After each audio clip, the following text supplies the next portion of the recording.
Call the spaceships to Davenport. Prepare for Div Anarchy and interface with a couch in space. It's space couch time. It is space couch. I'm on a space day bed. The space couch room is still getting fumigated for space bugs. It's like we thought we had it, then you kind of get it all the way, and then it's just such a pain. But we're not letting that stop you, stop us, and we're not letting that stop you from watching the Space Couch people. Who are the Space Couch people, you may ask? Well, I'll tell you, there are advertisers that'll be cut for here, brought to you by Tiger Squawk Records. You want to check out, of course, the new Smoldering Embers of Aggression, Morris Black, No Longer Human remixes, the new Isserly. You want to check out Severed Skies. It's really good. Also, Isserly got a new single called She Kills, very strong. Stop, the new single from Gasoline and Vertebrate. Also, Anti-Human System from Melting Rust Opera. All about the three-word titles. Hacked Off from Bitman. It goes hard. You want to check out Skull Cultist So Happy. It goes real hard. Insulin Shocks goes the hardest because it's a ton of free music. Dark Forest Fest. We'll get into that. Sanity Checks out now, of course. And Rat King's Ghost has a new single called The Hoffinator, and it is about David Hasselhoff. Speaking of wonderful forces of greatness in the world, I said I was going to do it. I did not forget patrons. We would crash into Saturn without Gozer Games. IHateArtists.com. Lured by Dominic Pietro. Grim Reaper for Hire, Bremo Lee, Ray Calderon. Saw both you guys recently. Fly Ahead, Walter Magoon, and Hunt and Hawk for the best movie ever, The Ditch, and Glitch. Get your name in Patreon credits at patreon.com/gossicles. Also, Glitch wanted to shout out the Best Friends Animal Shelter. So check them out if you're into saving animals and stuff.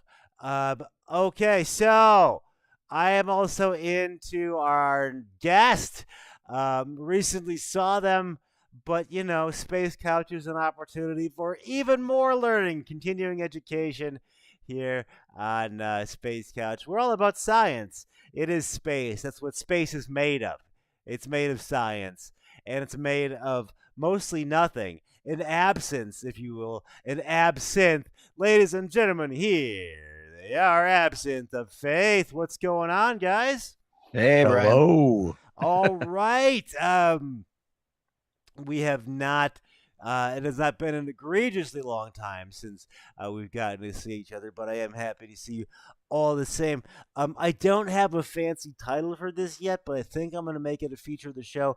Describe your vibe. What is the vibe of Absinthe of Faith? If you want to get real highfalutin with it, what is Absinthe of Faith? Do you guys call yourself an industrial rock outfit? Are you machine rock? Is that even going down that path at all folly? Oh God, I think that's the question that's probably the hardest to ever answer when describing the band. All right, you always started out on hard mode.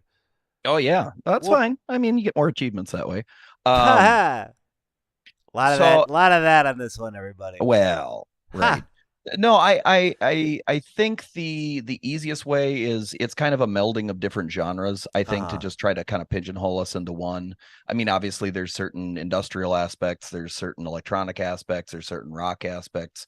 I mean, and it depends on the track, it depends on what we're doing. I mean, right. I think thankfully that's one of the things that we've tried to, stay away from is we make what we like and we make what works for us, and we don't necessarily try to pigeonhole ourselves into a corner, and say, well, I'm never going to touch on something more bassy, or I'm never going to Mm-hmm. touch on something more metal or whatever it might be, just because we're trying to fit into a specific mold. So I think that's maybe one of our, hopefully our strong points, is that, Okay. we make music because of what we like to do and what we think works. I mean, We have songs.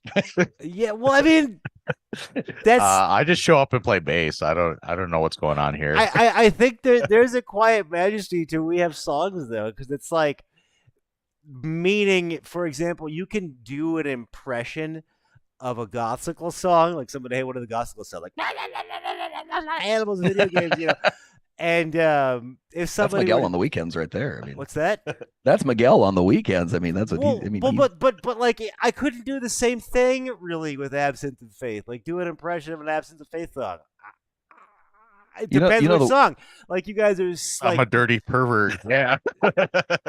well, I mean, but you're musically at least you're so all over the road, and it's just awesome.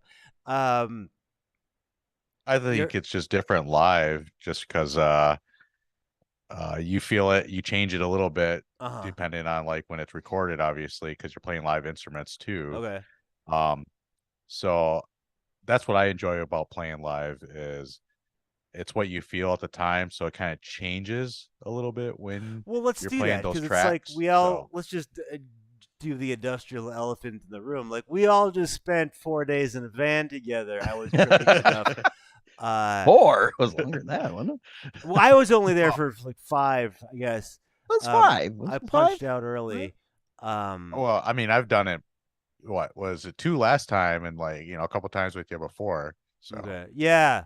Well, I was just like, and thank you for wearing that gasoline invertebrate shirt, and of course, God module. What? I'm wearing a God module shirt? No one told me. What's the gasoline invertebrate? What? Yeah. Well, there are these other bands that were, I guess, present. I was there for AOF. Wow. Well, I'm glad one of us was. I was there for the other ones. Well, how'd you think it went? How do you think of those 2 shows, Mickey? I enjoyed it a lot. Cool. First of all, I'm still waiting on a hard copy of that new album by you. Oh. Oh, whoa. Oh yeah, I dropped that. Yeah, like ladies and gentlemen, we have a space starting some shit already early on. The Gossicles and Gasoline Invertebrate, like I own your albums, like I enjoy your music, buddy. Yeah, you do. You merch king. And I love the shirt.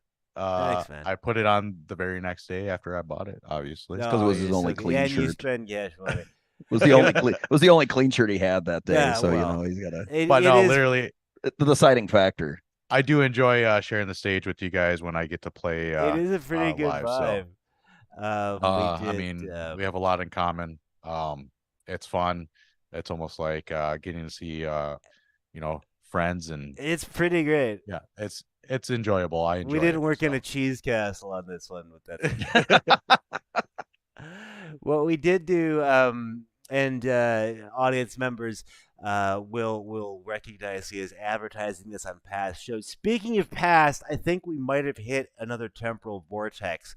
So as you're watching this, it's your present, obviously. It's always your present, but it's the past as far as you're experiencing it. I think that's how the temporal mechanics work. I get screwed up on that. But did lacrosse, Minneapolis, Chicago, and Ann Arbor. Myself, I had a great time on all of them. Lacrosse, for those of you in bands, which I think is most of our audience. So many wonderful stairs. Place to play. Great opportunity for all ages shows. Start working out your quads like about a week before the gig so you can man those stairs. There's no elevator. It's a great venue. And it is such a great venue. It's a great venue, but the stairs are like you got to carry your gear up some stuff. It's nice that they have the stair count at the top when you finally get there on the first run. It's like you just climb. It's an industrial museum. 49 stairs. It's like, oh, you just climbed 49 stairs. Yeah. Like, oh, I did, didn't I? But yeah, like you said, it's a poster museum of all the bands that have played there. It's amazing to see like all the bands you either have grown up with or listened to. It's pretty good. Still to this day, and all those flyers, it's awesome. It's like a Virus 23. I remember that. I just think it's great anytime, really, when you get venues that do that kind of keep their nostalgia alive. I mean, there's been a good handful that I've played at over the years where, whether it's like Elysium in Austin, where it's like the Wallow Pictures, where you just basically walk the entire venue and there's pictures everywhere, or the Warehouse, where it's posters everywhere. And then there's a few that are, I think, defunct now, but it's, that to me is just I think, especially when you're like, some of the younger bands that are just starting out. I mean, that's such a bump to like look on the wall and see all the people that have played the same room that you're in. Yeah, I think that's really encouraging. It's pretty cool, man. For a lot of people. I want to get to your most recent releases, but while we're on live shows, I do want to get to this before I forget. Miguel, what is the inspiration for your stage makeup, or at least the rabbit motif?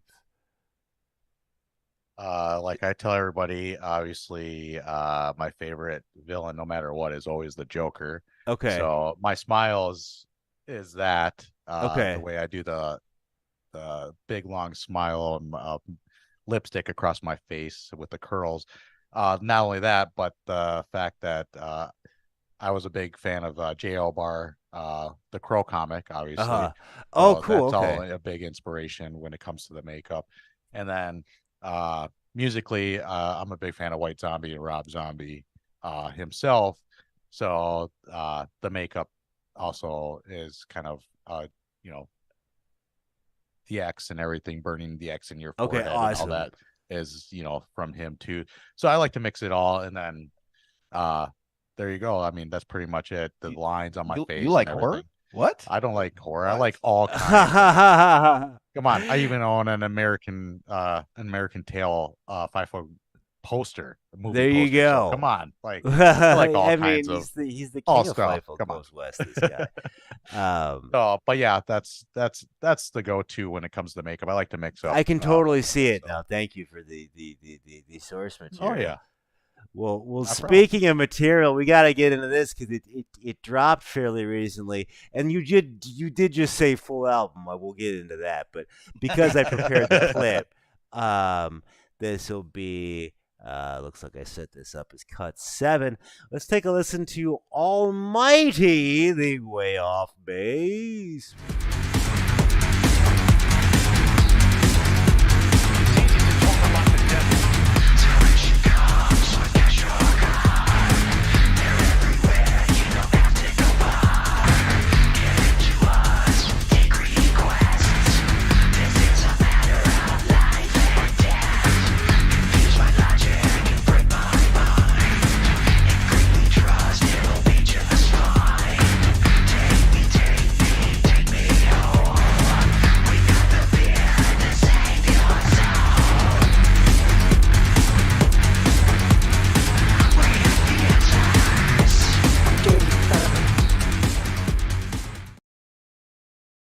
And we're back.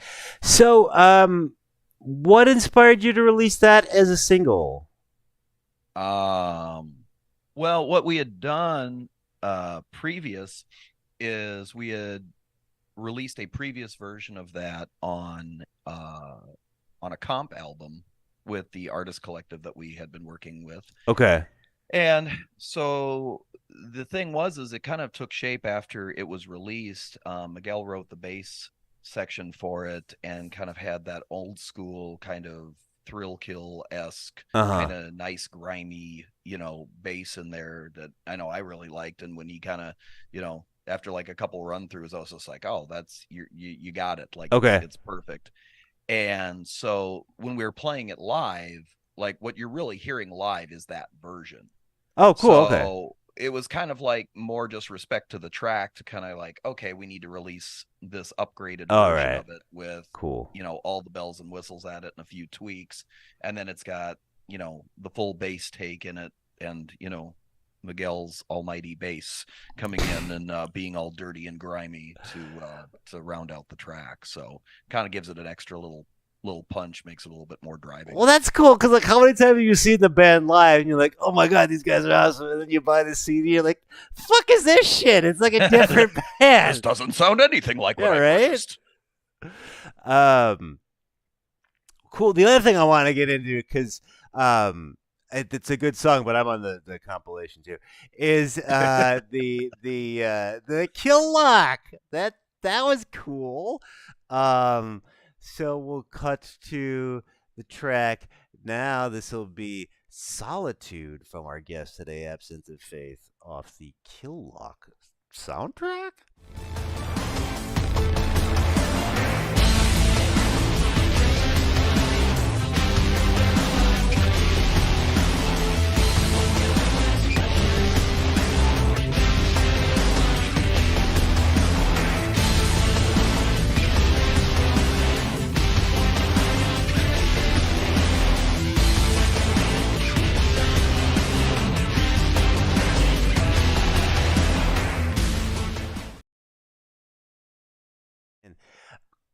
Speaking of robots that we were talking about in our break there,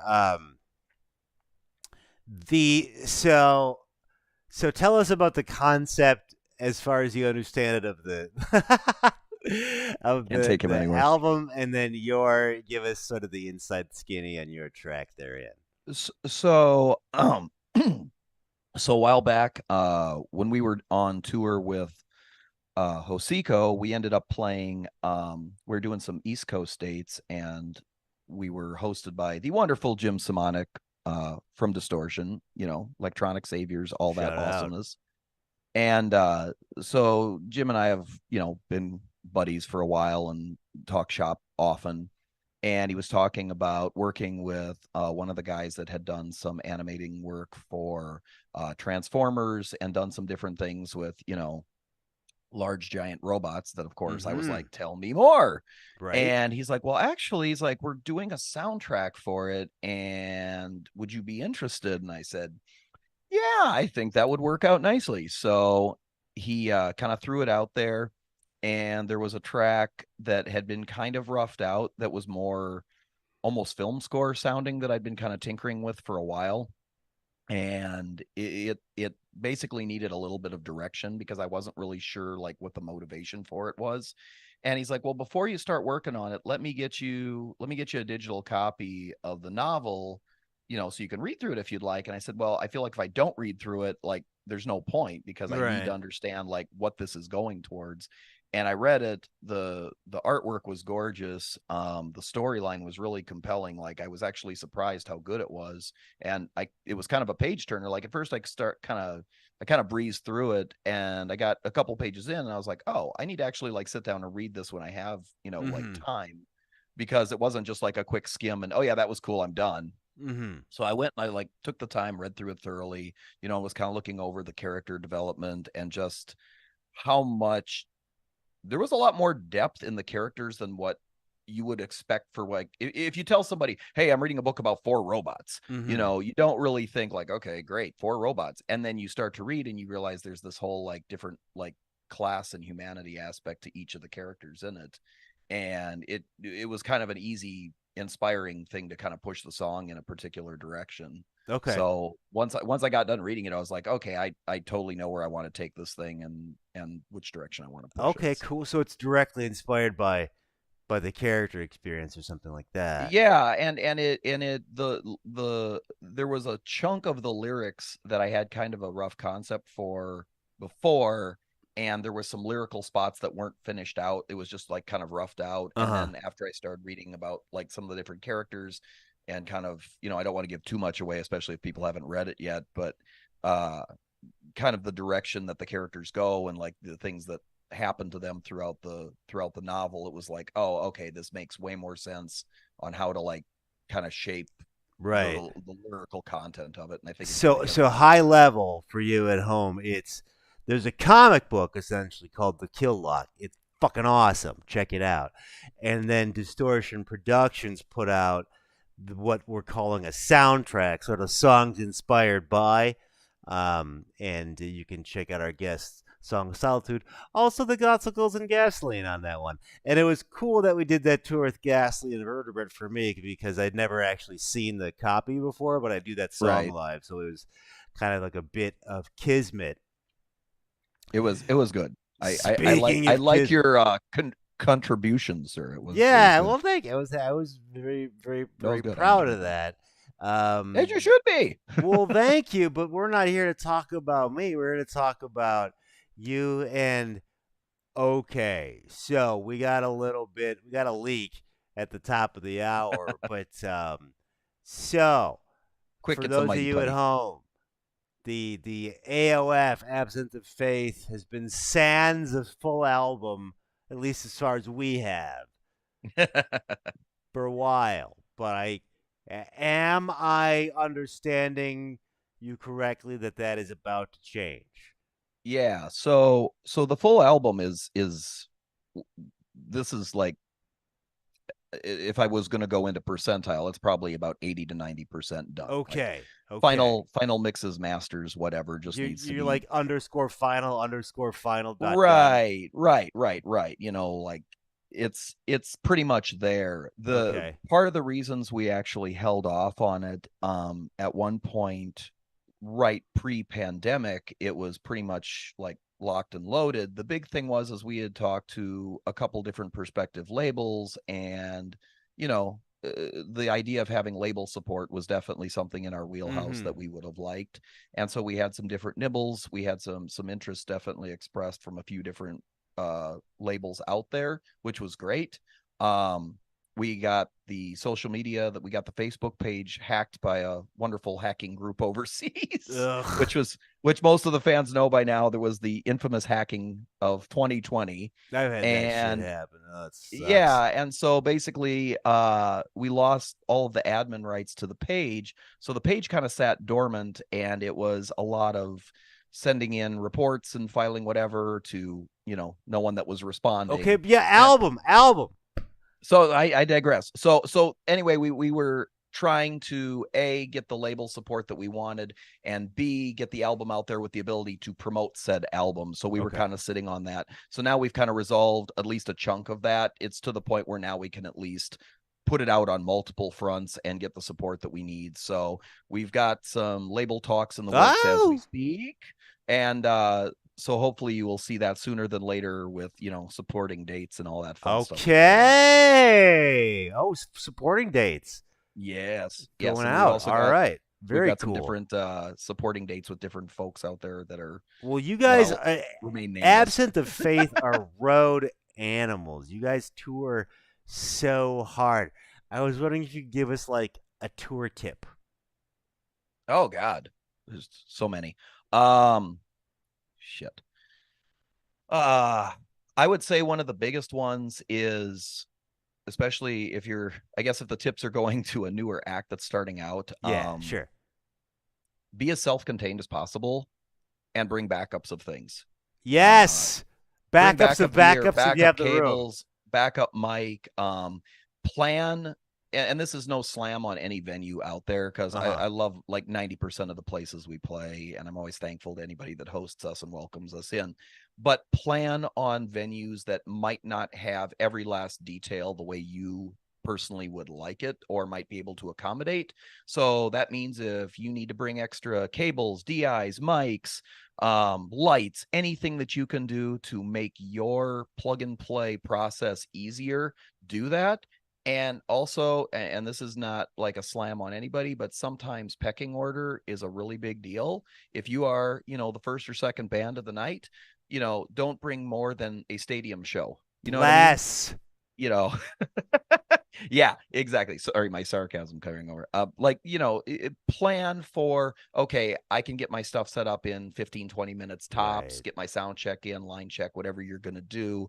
You know, don't bring like a tractor trailer full of gear and you're playing a 20-minute set and it takes you 2 hours to set up. Yeah, right. All the junk that you brought with. So I mean, that's great. I mean, if you're playing a headlining show, by all means, but you know, when you're starting out, don't go overkill. I mean, bring some cool stuff, figure out what your shtick is, but you know, don't make it so everybody else is giving you that eye roll and look like, hey, man, what you doing? You know? And the other thing I would say is plan on, and not to be long-winded, but plan on, is this stuff that I can move myself? Because I've seen it happen sometimes where people will bring too much stuff or things that are really, really heavy, and then kind of have this, I need somebody to help me. And it's like, sometimes at the end of the night, you might not have that help. So, end of the night is that's a very everybody's doing their own thing, carrying their own bag. So, be self-contained, carry your own bag kind of a thing, I guess. Right. Or stick it on the bass player. Well, I bring a bass amp and a bass. There you go. I got my cables. I'm ready to go in like 5 minutes. Self-contained is right.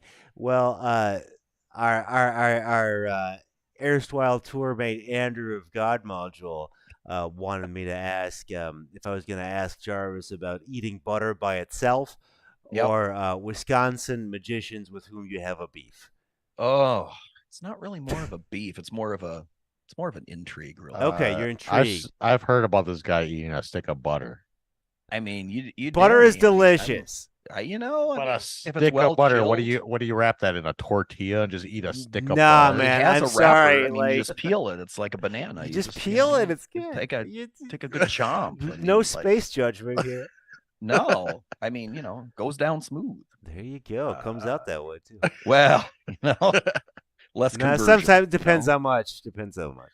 As far as Andrew's concern about my Wisconsin magicians, it's more of, when you're taking that trek across Wisconsin, as so many of us have, and you start to see the billboards for, Las Vegas quality magicians, and you start to see names and faces that pop up every 6 billboards, and then you stop at a rest stop and there's brochures. You start to wonder, like, what's Wisconsin Dells really got going on, and what kind of magicians do they have there? That's what you got to wonder. You got to ask yourself that. So, Rick Wilcox. Yeah, Yeah, I mean, if it's not Tommy Bartlett's Robot World, if that's even still around, that was the thing when I was a youth back in the 1820s. They not to get too far off the topic here, but when I was younger, there was a lake not too far from where I grew up, and they used to do the water shows. They'd actually bring the boats over there earlier in the season to do their practice for the shows over there in the Dells with the water. Because you guys, did you grow up in Minneapolis?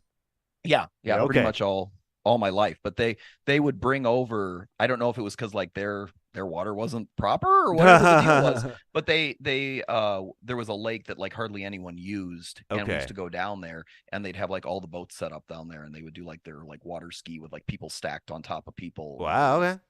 And I was like, what is going on here? Like, I was a kid at the time, so I was like, I couldn't figure out like what. That was the practice space, I guess, before they got to the main stage.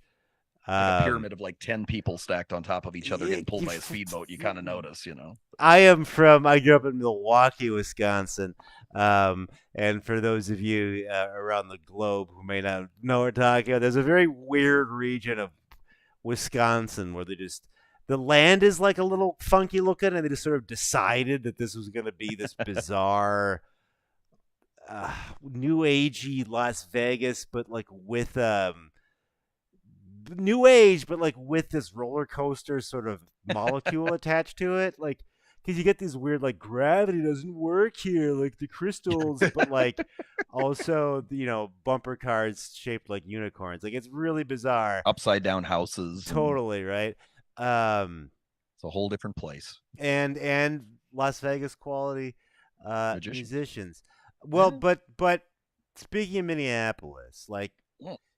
What is, and maybe this is more of a world post-COVID question, but like, what's industrial Minneapolis like right now? Like, because you're a promoter as well, so like, how are you seeing that play out? So pre-COVID, through my production company, Absynthetic Productions. Absynthetic Productions in the house. Yeah, a shameless plug. We were doing on an average between 15 to 18 shows a year. Okay. Pre-COVID. So that was pretty awesome. And that's not just counting like if we did like a locals night or, just kind of a DJ thing or whatever, but that was tours. That's awesome. That's at Red Sea in Minneapolis. Yeah, we did a bunch at Red Sea. We did a bunch at Amsterdam. Okay, shows what I know. Yeah, we used to do prior to like changing of management in different places. There was like 3 or 4 other like downtown venues we used as well. Sometimes they shifted their nights of availability, so we kind of had to hop from different places. But basically wherever was a good fit and where everybody could, have fun and, make it work. But post COVID, what ended up happening was we had so many tours. Like 2020, it was just like the emails kept flooding in, like, oh, this one's done, this one's done. And a lot of these tours were not from the US. They were from Germany or UK or whatever, and even Canada. And visas were just, nope, can't come, can't travel, health concerns, all this and that. So yeah, once kind of end of 2021, kind of middle of 2021 started to kind of wrap up. Then we started to see like a few things sprouting up and like some opportunities. And then in like the past year, it's slowly bouncing back. We've definitely started having a lot of acts coming through again and people reaching out again, which is really good. Cool, man. So yeah, I mean, unless it's like something that's like, Access Live Nation level, I'm, tell your friends. I'm more than willing to like host you, even if maybe you're not sure your draw is like going to fill a stadium. You know what I mean? Well, I mean, even with our when we did God Module, Gasoline, and AOF, there was like just a ton of other like gothity punk rock events going on at the same time. Yeah, like, damn, Minneapolis has it going on. Well, we got a flood too because I think in the last 6 months, especially, there was just this huge resurgence of everybody like, oh, we can tour again. Yeah. And it went from, maybe being a small handful of shows scattered throughout the year to like every, industrial nostalgia act that you could think of all of a sudden was back on the map. Yeah, right. You had everything from like Newman to Puppy to, I mean, all of these acts are popping back up and they haven't maybe played for a while or, come through town. And now it's like they're hitting every town and they're doing it all like within the same like 3-month radius too. So, which is great. But at the same time, it kind of is hard because for me as a promoter, I'm one of those people that I don't like to stomp on toes. If I see that you've got an event booked 2 months out on, the 18th, I'm not going to go, hey, my event's cooler, you're going to come to mine. I will make a strong effort not to, slap that over so people have to play pick and choose. Pretty dope, man. Well, I mean, I don't like to play pick and choose. If 2 of my favorite bands are in town on the same night, to me, it's that sucks. tricky. Yeah, so I'd rather have, okay, spread it out, make it work as well as you can. And, I try to work with, especially if I know it's a tour coming through, whether it's, east to west, west to east, there's, a good handful of other venues. We love to work with Crucible and Madison. They're absolutely hell yeah. Shout out to Crucible. Yeah, and Greg's just so awesome. And just some of the other people, like heading towards Chicago, Ann Arbor's always great to work with. So it just depends on like, where we're going, who we're working with, we try to help the bands as much as possible with, routing, whether they're going one way or the other. And, if we can make it work so we're not stomping on somebody else's night too, that's always a benefit. Awesome. Yeah. Good answer. I gotta get this in. Okay, so we're gonna go to features. Let's do radiation round. Called that because lightning is exceedingly rare in space because it's mostly empty space and absinthe, if you will. No wrong answers. Say whatever you want. So, question 1: liquid soap or bar soap? Liquid soap. Okay. I'd agree with that. Yeah. Okay. Easier to transport. Who is the real leader of G.I. Joe? Serpentor. No, I'm just kidding. Sergeant Slaughter. Okay. I mean, when I was a little kid, I used to, for whatever reason, I watched G.I. Joe all the time. For some reason, I used to think Destro like controlled everything because he had a metal head. Okay. And like my buddy had the action figure. I was like, oh, his head's metal. He must like control everything. Like, Perfect. I love it. And give me your favorite city to play, or cities. Oh, you don't have to that's like hard. rank them. Like give me a good one. Like no ranking, like weight attached to it. Can we do like top 2 or top 3? Yeah, sure, man. I feel like Well, Jarvis has played a little bit more than I have. I I've only played there a few times with her, but I enjoy lacrosse. Okay. Just because I like the area. Right. Yeah, it's a fun town. And I do enjoy Crucible. Like I like Crucible's going there great. too. And then not only that, but I do enjoy when I obviously get the chance to visit Michigan. Yeah. No, Michigan's got a great crowd. We Hell yeah, really love playing Necto, there. big up. Did the Skull Festival last year. We did Necto a handful of times. Like my buddy Casey, who DJs out there, like him and Lindsay both. They take care of the scene out there really well. DJ out there, like they're great. So yeah, so Michigan's, whether you want to call it Detroit or Ann Arbor, like that whole little nook, that's really great. One that was a huge surprise for me when we did the dates with Hocico, Tijuana, Mexico. Was amazing. It was one of the nicest crowds. It was a huge crowd. They were so warm, so welcoming and inviting. Like hands down, I would go back in a heartbeat, because it was just, the nerve-wracking part of going through customs and having them look over all your stuff. Oh yeah, I've done but that. Other than that, like the people were just great. It was a great time. So that was kind of the surprise for me. Very cool. So from the top, we have Liquid Soap, Sergeant Slaughter, Destro because he has a metal head, Lacrosse, Detroit, Ann Arbor, and Tijuana, Madison, Wisconsin, and Tijuana. It's quite the mix. And that is a great mix. You were reminding me of something I forgot to ask. What's it like to pull double duty? Because you also drum in God Module. You almost had the Gothsicles range there. I went a little Gothical on that. I got excited. It was like Otter time there for a second. Depending on the temperature of the venue, I mean, it's great. One of the biggest things, I mean, I love doing it. I love working with Andrew and Jason. We started doing this a while ago. Jason just kind of put it out there a long time ago that he was wanting to do some, live percussion stuff. And, I'd worked with him on and off in different capacities, whether it was booking, remixes, just hanging out. Like, it was great. He's just a great person, both him and Andrew. And so he's like, hey, do you want to do this? And I'm like, yeah, send me some material. And it was funny because I'd been a big fan of them for years outside of working with them professionally. So when he sent me the material, I'm like, oh yeah, I already know all these songs. So it wasn't really a whole lot of like, I have to learn this brand new material I've never heard before in my life. So it was great. So I just kind of started going over some stuff and sent some stuff back to him, like, hey, does this work for you? Do you like this? How do you want to, tackle this or that? And he was like, oh no, this is cool. This works.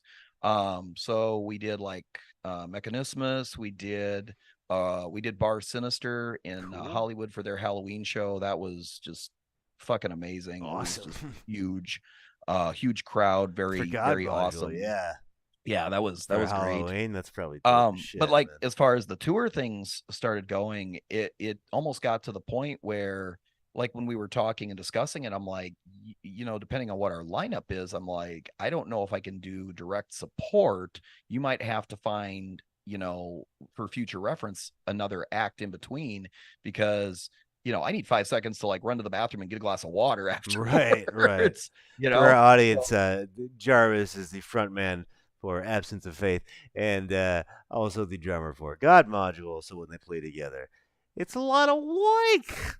Yeah, I mean, it's, I get my cardio in, but at the same point, it's like, I need 5 seconds to catch my breath at least, but Well, let's spend a little bit of time on the second feature we have, which is the Hypothetical Spectacle, where we sort of distill the essence of your band down into, like, we've done, like action movie, or like, what would Gen Cab, the breakfast cereal, look like?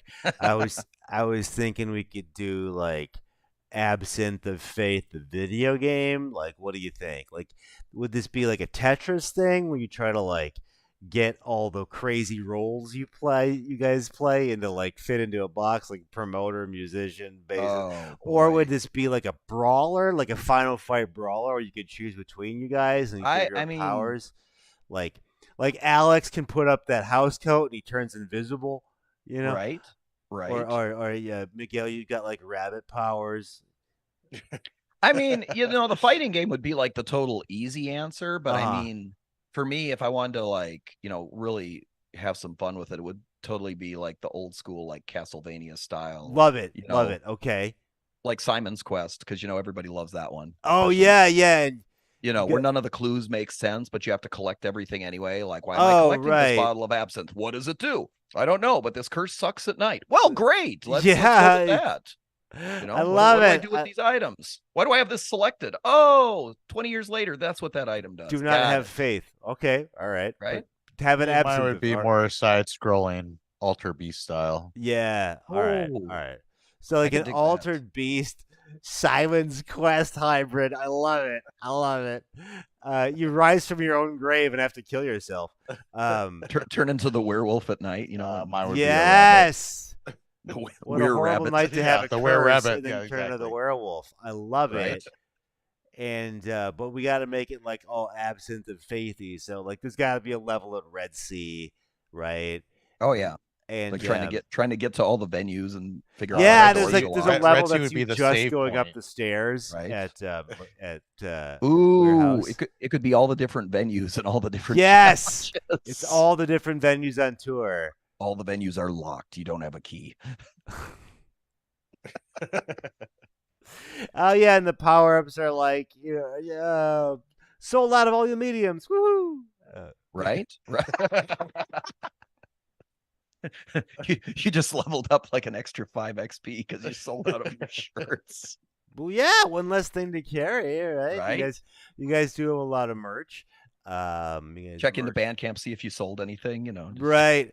I'm glad you mentioned that. Everybody go to ABSYNTHE of faith.bandcamp.com. That is presumably where people can go once this new album comes out.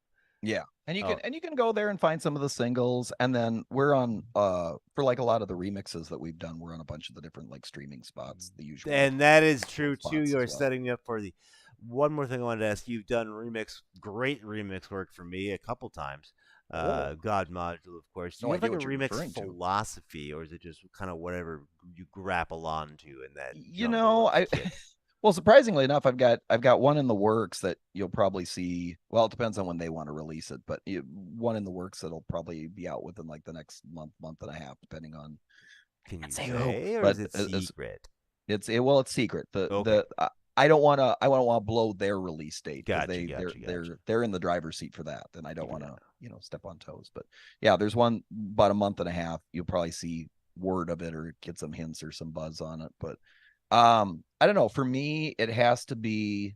He takes forever. Yeah, it takes forever. He's like a fine wine. No, he's a perfectionist. I find what I like. I just go with it. It's done in a day. I'm good. Well, we'll see. Just kidding.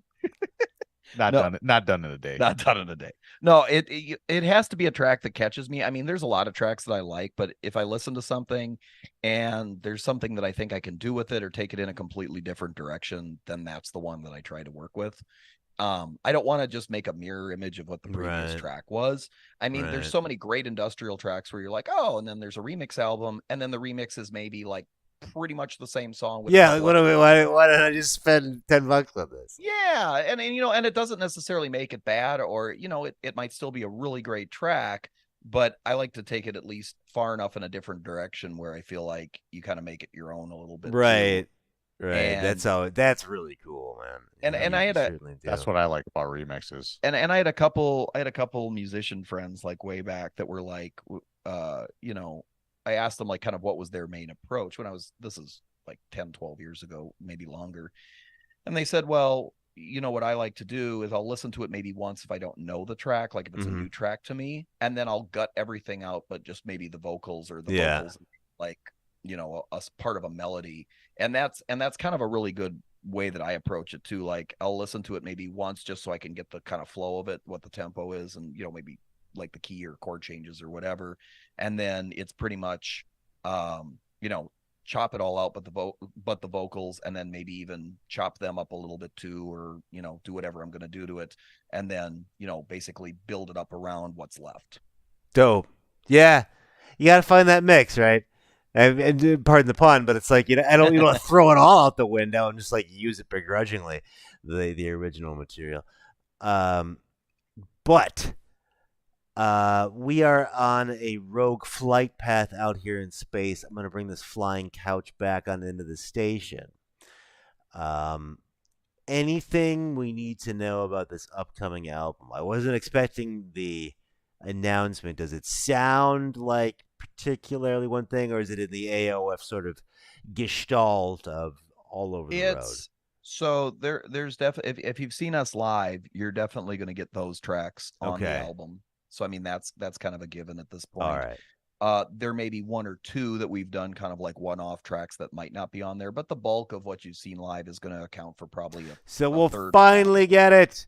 I know you've seen Absinthe of Faith live because they tour like nobody's business, and maybe I could secretly get them into having some secret tracks or something. Secret tracks. We'll go full 90s. It'll totally be hidden stuff. I mean, maybe something that may be a surprise. I like that when there's albums that like, we got 12 songs, but wait, there's 14 tracks. Yeah, the secret tracks going away, right? That was like my favorite thing in like late 90s, early 2000s albums, where it's like you throw the disc on, you forget you left it running for like 20 minutes, and all of a sudden a song comes out of nowhere because it's still playing. I mean, I did that so many times in the car, if I was over at a friend's house, and you're like, wait, that's still playing? It's really gone away, the art of the secret track, because you have to show everything.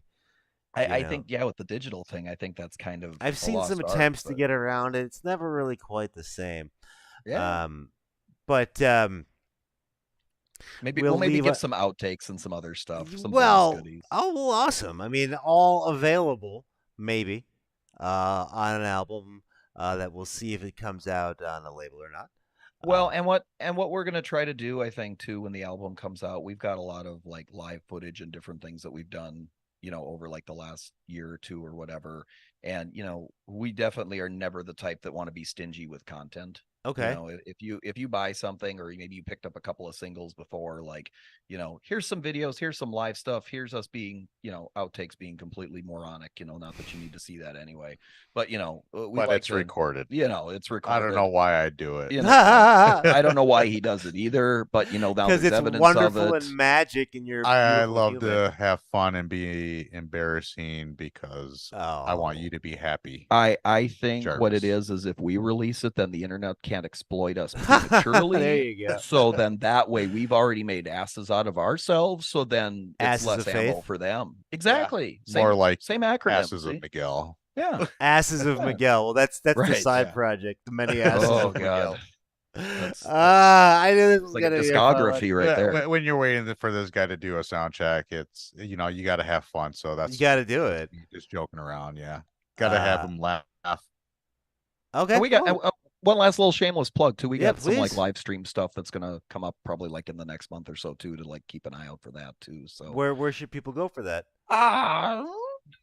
Secret. Certain places. Okay. We'll announce it. It'll be some stuff. I hesitate to like throw too much out there because certain people haven't announced lineups of stuff. Well, we'll follow Absinthe of Faith on like Facebook and stuff, everybody. Yeah, so absolutely. We'll get it there. That's spelled like you spell it on the screen there. And I swear that we lose half of our fans because we can't spell the fucking band names. Check them out recently, having remixed Sanity Checks. Thank you. It's a little bassy, just a little bit. Oh, dude, it'll remove your fucking chest cavity. Like it's awesome. And if you want to see if your subs are working, by all means, just fire. Yeah, right. If you're having trouble like moving breakfast and you need your bowels to kind of like go along. Brian, if you're going to like read my liner notes on what my motivation is when I make a track, you don't have to say it publicly. I mean, the poop stuff, the moving breakfast, I had that. Just give them any dairy. I had like 3 post-its like or butter breakfast straight up. Yeah, well, that was again, Brian. Shh, that's our secret. That's my liner notes on how I made the track. Moving breakfast, butter. base. Okay. Like it's like 3 steps. It's repeat. That's why we wanted to go to Culver's that one time to get. It's like shampoo instructions. No, you could not. No, he wants to go to Culver's for the family size fry. Yeah, no, Yes. this man. I don't know why I introduced him to that too. It's gonna be his girl Jenica, like family size. Shout out to Jenica. I hadn't been to a Culver's in 26 years before that. This man. And yes, shout out to Jenica because yeah, she helps out a lot. She does. We're gonna get like the worst Culver's endorsement ever. Like, yeah, my bandmate, he buys a family size fry for himself. It's good. The pillars of health right here. You don't even want me at home because I always have the family size fry and like 2 burgers and the large cheese curd and a pop. You know, don't ask. It is a Culver culling. Here, we'll end this Space Couch on the weirdest plug for a restaurant ever. Here everybody else is trying to get the endorsement from Marshall, PV, Roland. Miguel's like, I got the fries. Yeah. All right. Fries. Well, this is Brian for Space Couch for Jarvis and Miguel for mostly Culver's. Also Absinthe of Faith. Almighty. The Way Off Base Mix out now. New album, as of yet unnamed or released. That name has not yet been revealed. You want the name? I'll give you the name. Okay, ladies and gentlemen. Space Couch exclusive. What's the name? You ready? Absynthetic. Absynthetic will be coming out. I bet they can hear me on Mars. I was just yelling. It's exclusive. You got it. I was very excited. And I'm definitely not at a Comfort Inn in Boston. I'm in space. So this is Brian for Space Couch for my boys for Absinthe of Faith saying call the spaceship to depth and port. Prepare for div anarchy and interface. Space Couch out. I went to the credits like half a second ago, but that's okay. We're here now. We're not living in the past. Even though we are living in the past. We're sending this to you're sort of always sending Whoa! What is that? Okay, so, Space Oddity. As covered by our guest here. Get your name in the credits at patreon.com/gossicles.